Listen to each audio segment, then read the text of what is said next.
তখন মুনাফিক বলবে, হ্যাঁ ইয়া রাব্বুল আলামিন, আমি সবকিছুই জানতাম।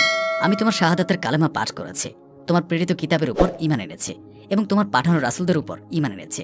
আমি তোমার হুকুম অনুযায়ী নামাজ পড়েছি, রোজা রেখেছি, যাকাতও আদায় করেছি। সে সময় মুনাফিক আল্লাহ তাআলার সামনে নিজের প্রশংসা করার সর্বোচ্চ চেষ্টা করবে।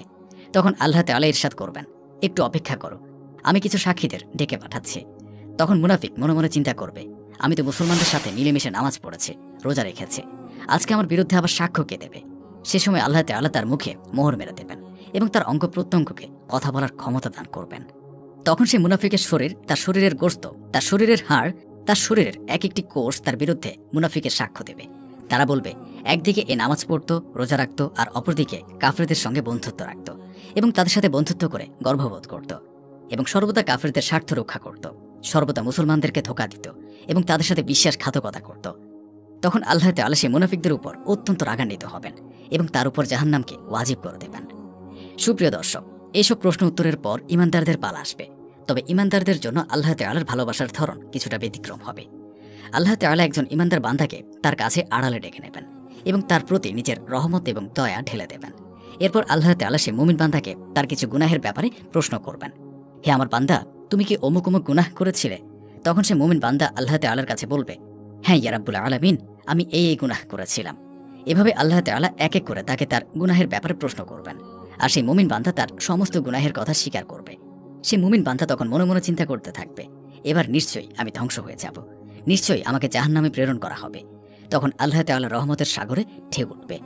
আল্লাহ তাআলা তার সেই মুমিন বান্দাকে বলবেন, আমি দুনিয়াতে তোমার এই পাপগুলো গোপন রেখেছিলাম, আজকেও আমি তোমার এই গুনাহগুলো গোপন রাখলাম। এরপর আল্লাহ তাআলা সে মুমিন বান্দার সমস্ত গুনাহ ক্ষমা করে দিয়ে তাকে জান্নাতে প্রেরণ করবেন। সুপ্রিয় দর্শক, যখন এই সমস্ত প্রশ্ন উত্তরের পর্ব শেষ হয়ে যাবে, সমস্ত লোকদেরকে তাদের অবস্থা অনুযায়ী প্রশ্ন করা হয়ে যাবে, এরপর হাসরের ময়দানে সর্বশেষ কার্যক্রম শুরু হবে। এরপর মিজান স্থাপন করা হবে। সমস্ত মানুষদের আমলনামা তার সর্বশেষ অবস্থায় মিজানের পাল্লায় ওজন করার জন্য রেডি করা হবে। ইনসাফ প্রতিষ্ঠা করার জন্য মিজান স্থাপন করা হবে। সেই মিজানে যাদের নেকির পাল্লা ভারী হবে তারা সফলকাম হবে এবং যাদের পাপের পাল্লা ভারী হবে তারা হবে সবচেয়ে ব্যর্থ এবং অভিশপ্ত। সেদিন যারা সফল হবে তারা জান্নাতে প্রবেশ করতে পারবে, আর যারা ব্যর্থ হবে এবং যাদের গুনাহের পাল্লা ভারী হবে তাদেরকে জাহান্নামের আগুনে ফেলা হবে।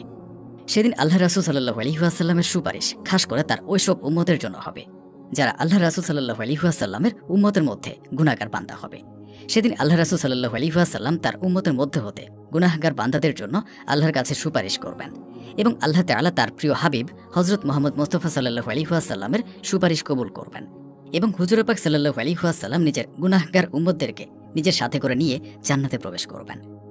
আল্লাহ তাআলার কাছে দোয়া করি, আল্লাহ তাআলা যেন আমাদেরকে তার প্রিয় হাবিব হযরত মুহাম্মদ মুস্তাফা সাল্লাল্লাহু আলাইহি ওয়াসাল্লামের দেখানো পথে পরিচালিত করেন এবং তার সুন্নতের উপর আমল করার তৌফিক দান করেন এবং আমাদের মৃত্যু পর্যন্ত আমাদের অন্তরে তার রাসূলের প্রতি ভালোবাসা কায়েম রাখেন এবং কিয়ামতের দিন আমাদেরকে রাসূল সাল্লাল্লাহু আলাইহি ওয়াসাল্লামের সুপারিশ নসিব করেন।